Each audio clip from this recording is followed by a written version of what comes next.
Hello, Daniel here. Recently, I gotten a flatbed scanner for my drawings. So today I'll be showing you my painting process on Photoshop. This reminds me of a coloring book. You see, it's exactly like it. It's like you just fill in the colors block by block. So, all right. I want to talk about something serious. I know it's a Saturday, it might be too heavy, but I'm gonna talk about the patriarch. So. I, Before we jump right to Patriarch, we need to talk about the thing that is hunting it, the thing that is damaging it, the decadence of that is bad for the society.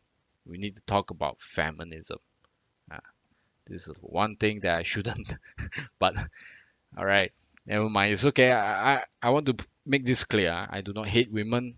I just do not agree with feminism. I think feminism is a cancer on the fabrics of society. So I'm not against women. I do not hate women.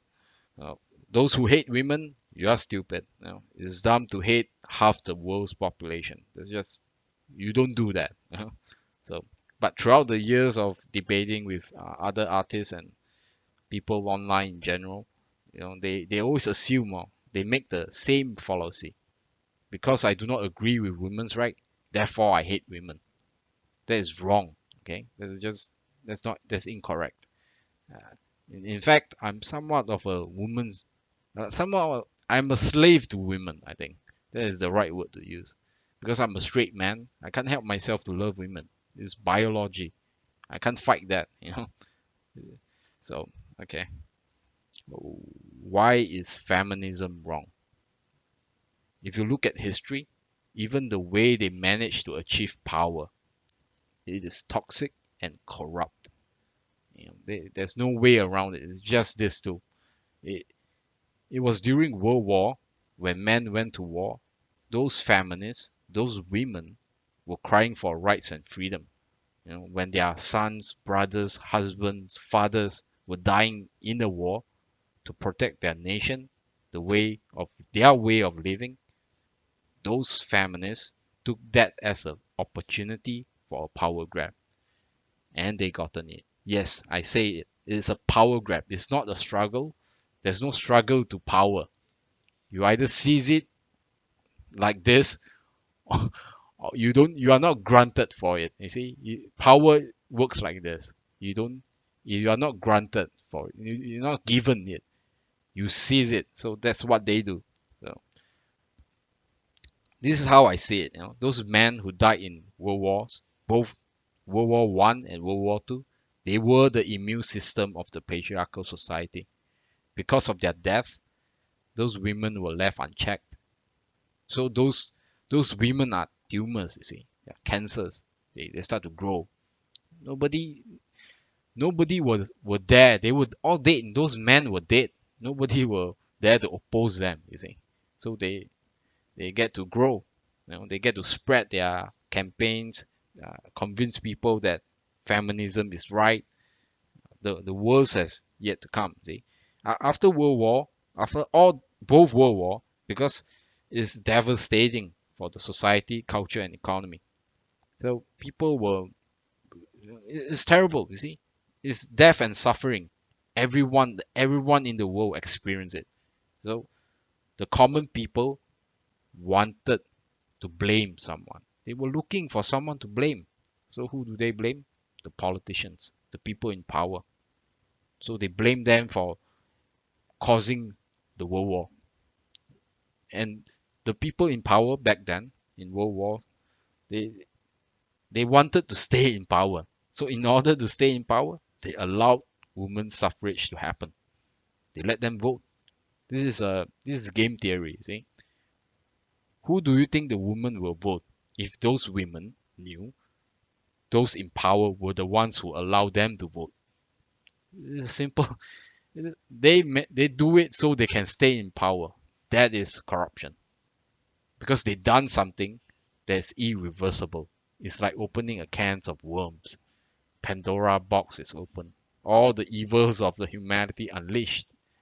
There's no stopping them. There's no way to undo this. I'm not suggesting that men of today should try to take away women's right. That's impossible. If you do it forcefully, things will turn violent very quickly. The only way to restore the patriarch is for women to choose to do the right thing. They need to give up their voting rights willingly. I say willingly. I know it sounds like a fairy tale, but that's the only way. You cannot force them to do it. I'm I know it's difficult, but it's possible. So, yeah, I'm all for equality, but most importantly, the equal it has to be equal in society. You see, it's not equal between men and women. It will never be equal. It's just the way it is designed. That is part of the gender role. The women of today, they are overpowered. There is an imbalance within social structure. The design of gender roles is intrinsically biological. Men were hunters, women were gatherers. Throughout history, men and women are equally oppressed. I don't think there's nothing more better than that. Everyone is equally oppressed. Isn't that good? So men are responsible for society, culture, and country. That is why men are willing to die in war to protect their way of life. So he is the man of the house. He's responsible to bring food to the table and to protect his family. He upholds the value of power. That comes from voting. Women are responsible to bring life to the world. She is the woman of the house. She nurtures values. She is the glue that binds the family together. She upholds the value of love. So men power, women love. That is the equilibrium of gender roles. Because of women's right to vote, there's a alternate reality. Because it becomes a social construct. Everything it used to work like this, and then suddenly you introduce something like women's suffrage. It has to change. Something have to give way. So it changed. Even if gender roles work perfectly fine for thousands of years, that history proven it that it works, that civilization have grown because of it. Right after World War, the introduction of women's suffrage by corrupted power changes changed everything. It won't remain the same. Now people can switch back and forth. You see. There's no, it's not, they are not equal now. See, okay. Men used to be responsible for society, culture, and country by voting, right? So they vote for who they want, and then they go to war if their life is, the way of life is threatened. But today women get to vote. Do they go to war? Probably not, because socially and culturally, we do not impose that kind of demand on women. You see, this is how it is imbalanced. Women get to vote; they don't really need to be responsible for the war or for whatever that is within that structure of things. And to add on, women have the power of love. They monopolize the economy of sex. That is that is just unfortunate because men want sex, a lot of sex. That is part of the game, you see. Men power, women love. So back in the good old days, ah, men have power, women have love. That is how they do it. They seduce men with love and control men throughout history with love. But now they get to vote and then they got love. See, that's not good, right? That's not equilibrium. That's imbalance. You you might argue, you might say, what is wrong with women being overpowered? Let them be. Why not let the patriarchal society just fall? Fuck it, just let it go, let it die, let women rule, create a matriarchal society. The problem with matriarchal society, it does not last long enough to have history. All of the great empires, nation, civilization throughout human history is a patriarchal society. I know there are powerful women out there, there are rulers, politicians, but do not be confused. A female politician or ruler is not the matriarch. In fact, women who seize power, they use the system of the patriarch.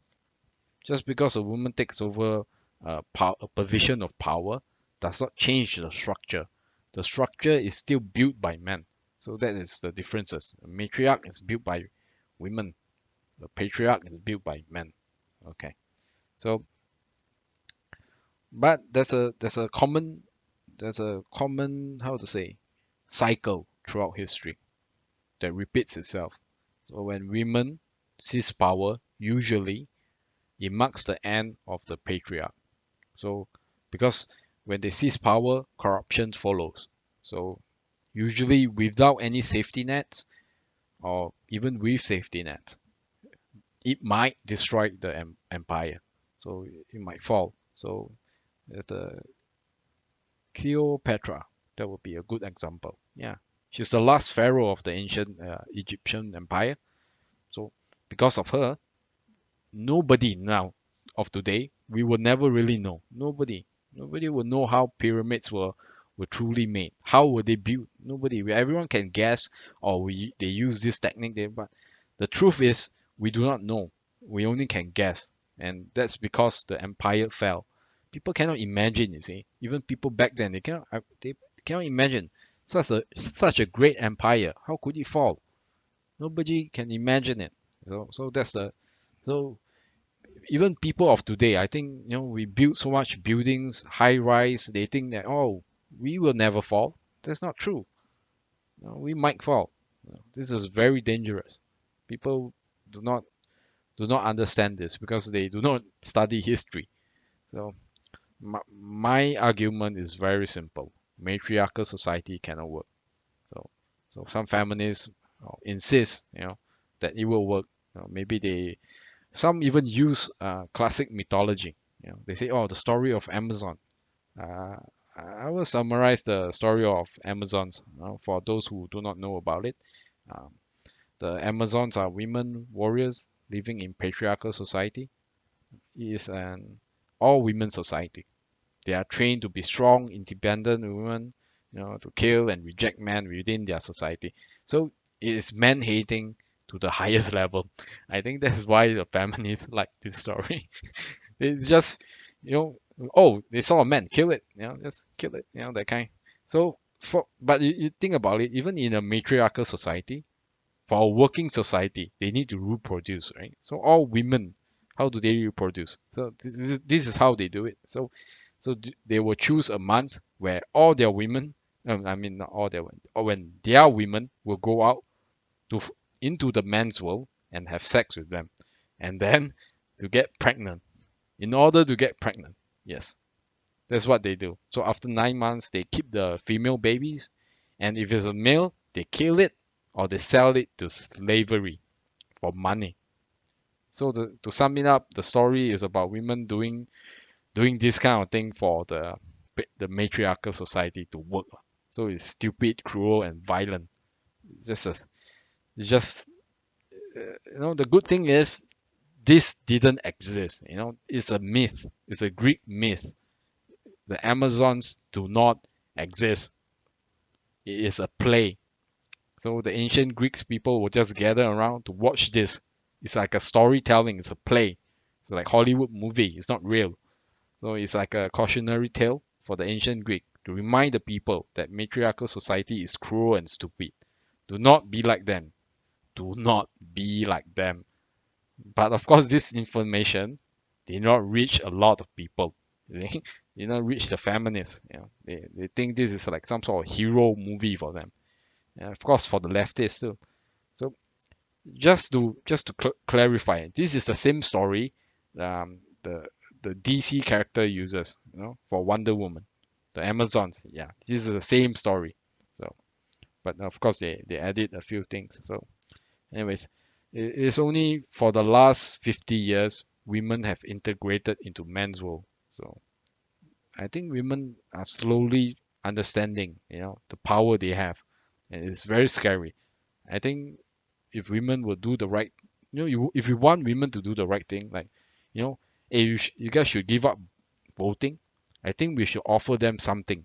You know, we shouldn't just demand things from women. You know, I don't think that will work. Men need to set things right. Some grand gesture to tell all women that men will do better this time. You know, it's our duty, you see. Men need to improve, that we are better. If you're not better, how are you gonna fix the patriarch?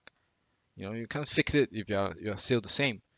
So, but the problem is, do you know why men must fix this?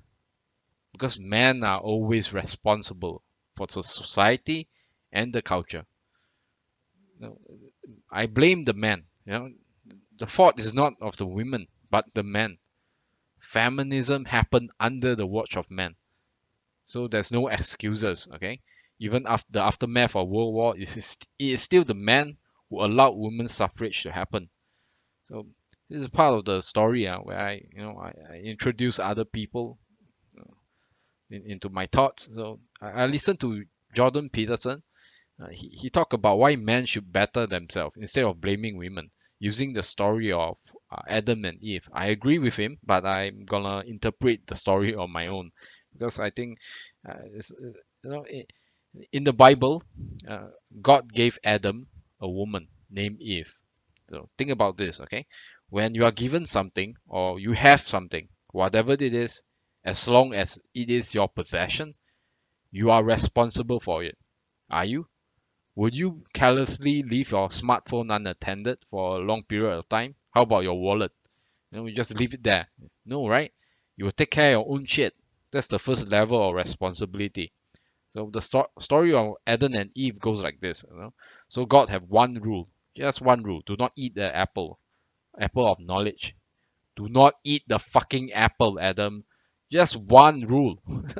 So God created Eve because he doesn't want Adam to be lonely. And somehow, for whatever reason, when the snake was tempting Eve to eat the apple, to eat the forbidden fruit, Adam was nowhere to be found. What the fuck, Adam? Where were you? Uh, You're not responsible for your own property. So somehow the snake got to Eve, but Adam wasn't there. So, okay, so this is the failure of Adam. You see, so after Eve ate the apple, being a thought and fearful of God, he seduced Adam to eat the apple too. So he asked maybe he says like, oh, eat apple and I love you long time or something like that. When God came looking for Adam and Eve, they were ashamed. You see, they ate the forbidden fruit. They realize they are naked and it's shameful, so they decided to hide under the bushes. And also, they are trying to hide from God. I mean, what the fuck are they thinking? I mean, the apple is supposed to make them smart, right? But somehow that's the best they can do. So God got mad and questioned them. Eve blamed the snake. Eve was tempted by evil, which is represented by the snake. Adam decided to blame Eve and even go as far as to blame God himself. I mean, what the fuck? This is some ungrateful shit, you know?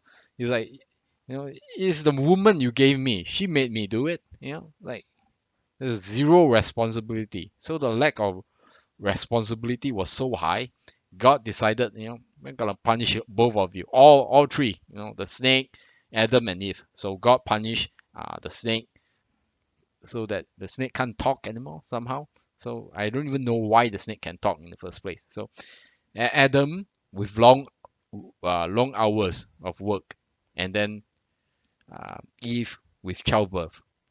So this, to me, this story itself is to describe the gender role itself. It's not about the Christian God, or it's just the gender role. Men do work, women give birth. It's simple. That's what I see. That's what I think it is about. All right. Tell me what you think. Tell me what you think about this video. If you like it or if you don't, leave comments. It's fine. I don't mind. Thank you for watching though and listening to my shit. You got this far. That's incredible. Thank you. Bye.